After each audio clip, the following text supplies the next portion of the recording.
Guten Tag! I'm here today to help you with your cake-based and personal problems, from dry meringues to wonky eclairs, to split ganaches to herbaceous border planting ideas. I'm here to help. Welcome to Dr. Tim's Cake Clinic.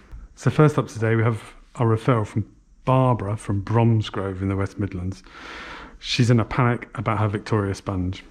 My local garage is celebrating 6 months without an industrial accident in a few weekends' time, and I'd like to help them celebrate. My go-to cake, my port in a storm, is a Victoria sponge. I've made them many times over the years, but I've noticed something. Every time I make them, I cream the butter and the sugar together fine. But when I add the... Barbara, I know what you're going to say. I've been saying this for years, Barbara. This is me and you. We're connecting here, Barbara. This is our moment. This is how we change things, Barbara. So we're going to make this better, Barbara. Every time I start adding my egg to the cream, butter and the sugar, it's fine for the first 2/3 of the egg. But when I get to the final third, it splits. And no one speaks of this. Everyone says, just add a bit of flour to it, Dr. Tim. But that just seems to be, I'm wondering whether that's just hiding the problem and not actually addressing the primary problem with the fat emulsifying with the egg. Barbara, we're going to make things better. Right, Barbara, first up, I'm going to show everyone the problem. We've got some butter and some sugar, and we're going to cream those together. So now we're going to add our eggs, a little at a time. So at this point, we still have a smooth batter. We've got about half the egg in. We're going to add the last little bit now, and we'll see what happens. And now look. And this happens to everyone, and don't tell me that it doesn't. You can add the egg as slow as you like, but you get to about 75% of it in, and this happens. Yep. So what the advice is now is you put a little bit of flour in. So we're just going to beat the flour in. So we put a little bit in, which brings it back together, and then we'll put the rest of the flour in, and you'll seemingly get a nice, smooth Victoria sponge cake batter. But all the flour's done is hide the problem.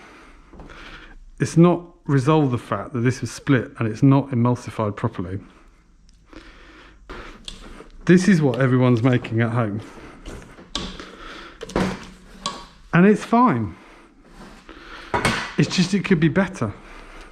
So we're going to put half ready in a tray, and we're going to bake these. We'll compare. We'll do two sponges. And we're going to compare. To point out some feedback after my last video, some comments were made about the lighting. So I've got 2 LED lights here. They're so strong, and they're hence the shiny head. You can see why people whose job it is just to do lighting or cameraing or editing or sound stuff. It's all quite difficult, it turns out. Anyway, I'm going to look like a Strictly Come Dancing contestant at the end of this amount of lumens on my face. Right, Barbara, this is the other way of making a Victoria sponge. And before all those traditionalists and Luddites and whatever get all stompy, antsy, this is the same ingredients, the same weights, the same tin, same equipment, and it's straightforward as doing it the old-fashioned way. It's just a different way of doing it, so it is still the Victoria sponge. Right, Barbara. The way we're going to make this is following what I have now called the 3, 2, 1 Dusty Bin method. Is Ted Rogers okay? Dusty Bin? I'll Google it. I'll edit it out if it's not. So 4 eggs, same as we had before, in the bowl. So 3, 2, 1 method. We're going to whisk the eggs for 3 minutes.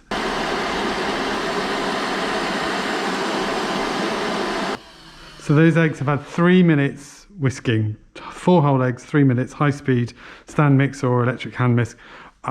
Maybe you can do it by hand if you're super, but you want a machine. Now, butter, I've melted it, okay? It's going to really help, the warmth of the butter is really going to help emulsify it.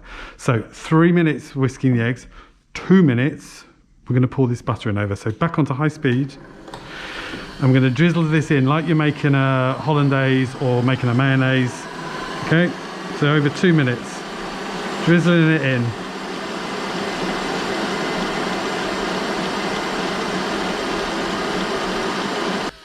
So you can see this is still emulsified, nice and smooth. It's like a cold, really eggy hollandaise at the moment. So now we're going to add the caster sugar.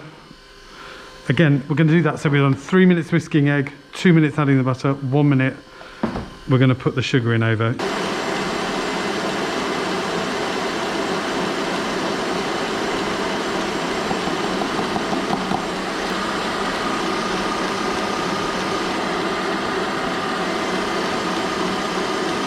So we're whisking this now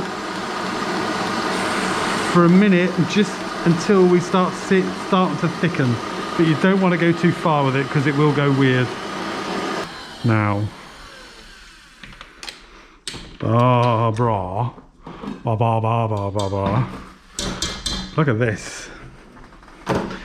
This is a whole new world. Look at this, right? It's all smooth. So we're just going to add the flour to that now, but that's emulsified. It's got loads more air in it. I mean, that just at this point has got more sort of architecture and air in it than the old school Denham College. I've been there, so I can be, no, I won't say that. And then we're just going to fold through the flour and baking powder. Don't have to sieve it. Look at this. You already know this is better. You can hear that, hear that noise, that sort of like a drum. It's got so much air in. So we're going to pour this into our tins.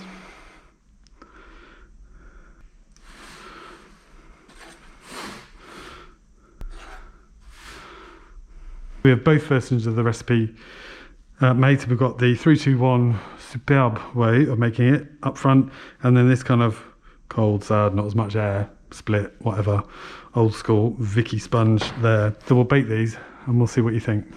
While Barbara's cake's baked, we'll catch up with some reviews from last time and another new patient. First off, I've got a lovely thank you card. This is from James. You may remember from the East Side. James writes, "Dear Dr. Tim, thank you for your advice last time about Laogan Ma and my cupcake frosting. Things are much better for me now. What I did was I bought myself a nice leather apron to cook in, and I've started grating cured egg yolk onto everything.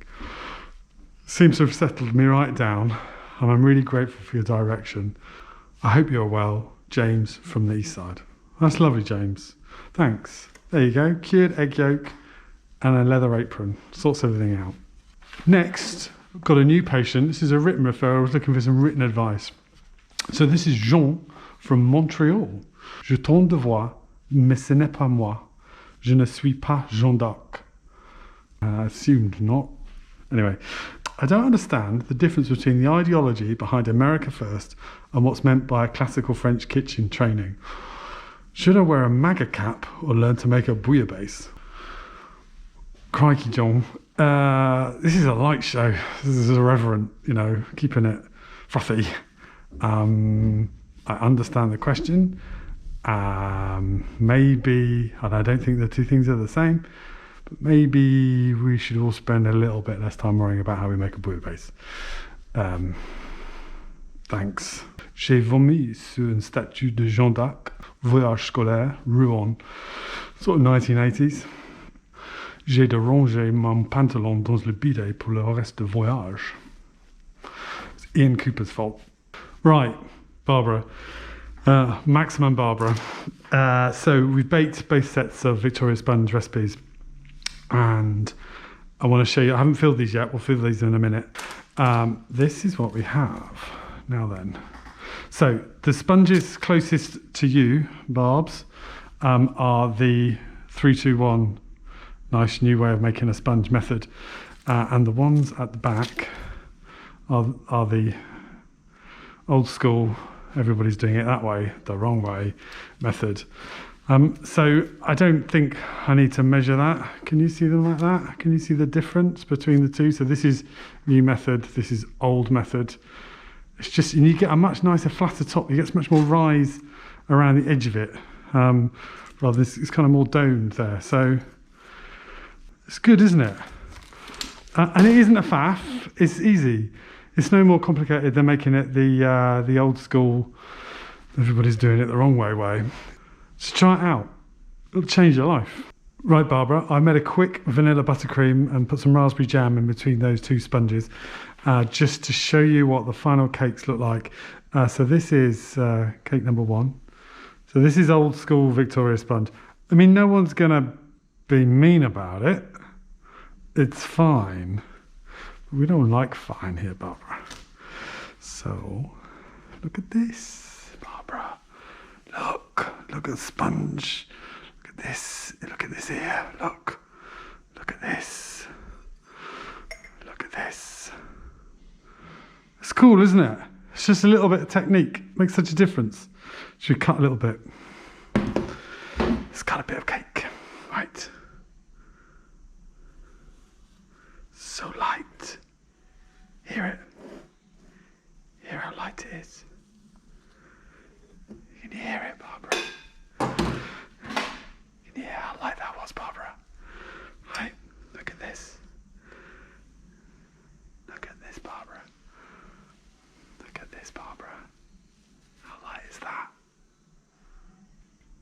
So, Barbara, I hope your garage appreciates your hard work, and we wish them all well with no future workplace accidents for the following 6 months. If you're having difficulties with your cakes and associated personal problems, then please get in contact. The email address is drtimscakeclinic@gmail.com. That will come up at the end. I'd be very grateful if you could like this video and subscribe. I mean, it's all blowing up for me now, but you know, a few more wouldn't go amiss. Thank you for those who are asking about our musical special, which is coming up. The plans are going well. Also for our special outside broadcast. Plans are also moving along smoothly, so they'll be coming up in the next few weeks. We're working hard on that to deliver you something quite special. Okay, so take it easy, take care, and thanks for spending some time with me.